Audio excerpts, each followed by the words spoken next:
It's only natural that London, a growing metropolis of more than 8 million people, would be filled with construction. Real estate in the capital is the most expensive in Europe, and with more than 5,000 people per square kilometer, housing is in high demand. Current shortages mean an increasing number of new developments. One of the newest is the Earl's Court Opportunity Area, 77 acres on the border of Kensington and Chelsea and Hammersmith and Fulham. The master plan by Sir Terry Farrell and Partners calls for 7,500 new homes across 4 villages and could create an estimated 12,000 new jobs. But where exactly is all the space for this coming from?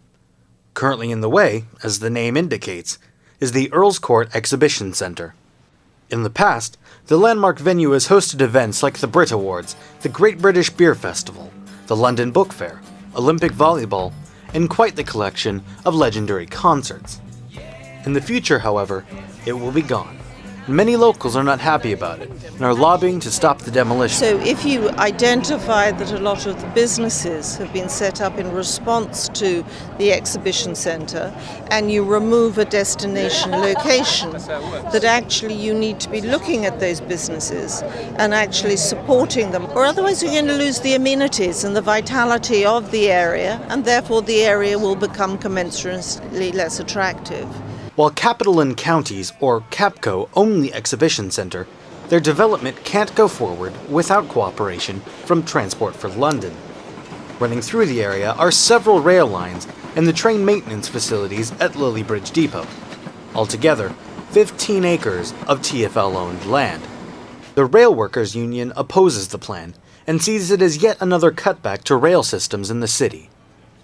Well, the Lilliebridge Depot is so important because of its location, and it's central London, just buried into West London, and they've got nowhere else for this plant to go, and we believe that they're going to close it down.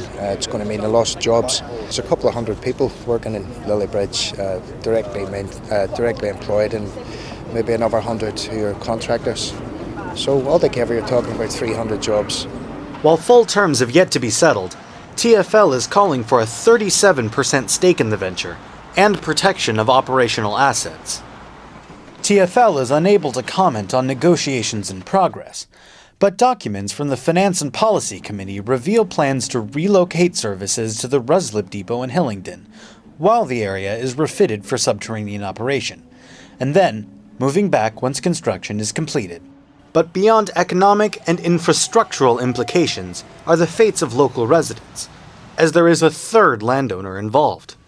Unfortunately located in Earl's Court's shadow are the West Kensington and Gibbs Green estates, owned by Hammersmith and Fulham.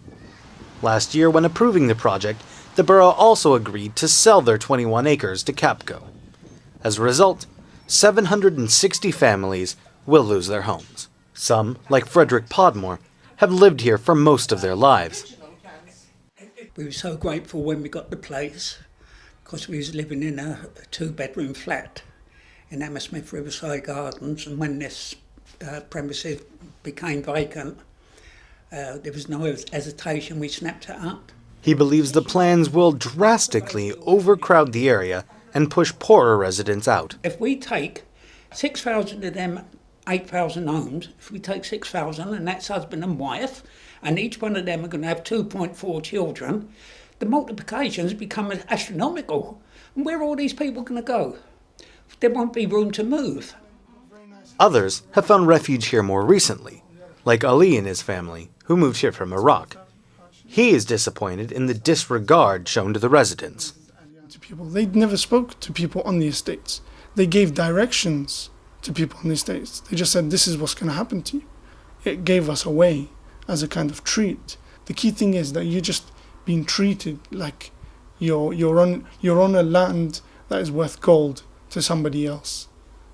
He says the entire process has left them feeling uneasy about their future. So that kind of distrust just makes me not very unsure about what they're going to do with us or how they're going to rehouse us. We don't know where we're going to go after this. We don't know what kind of life we have to start up again. We don't know what kind of standards to expect after this point. While they wouldn't appear on camera, CAPCO insisted they were working with the borough to accommodate the needs of those being displaced. In addition to the £406 million community improvement settlement, the company holds monthly open houses to connect with locals and gain input on the design of their new homes and community. Indeed, Phase 1 of the project involves turning the Seagrave Road car park behind me into a separate yet connected development less than a kilometre away from the main site. Capco says construction will be completed here before demolition begins elsewhere, allowing families to move directly from their old homes into their new ones. Since giving final approval to the project, Mayor Boris Johnson has been forced to defend the plan, which he sees as essential for moving London forward. The objective of the scheme is to create thousands of new homes and to make sure that everybody who's currently accommodated has a home that is at least as good, if not better. Well, I can't really say much more than that, except to say that unless you allow development to go ahead, you sterilise London and you don't allow the creation of new affordable homes at all.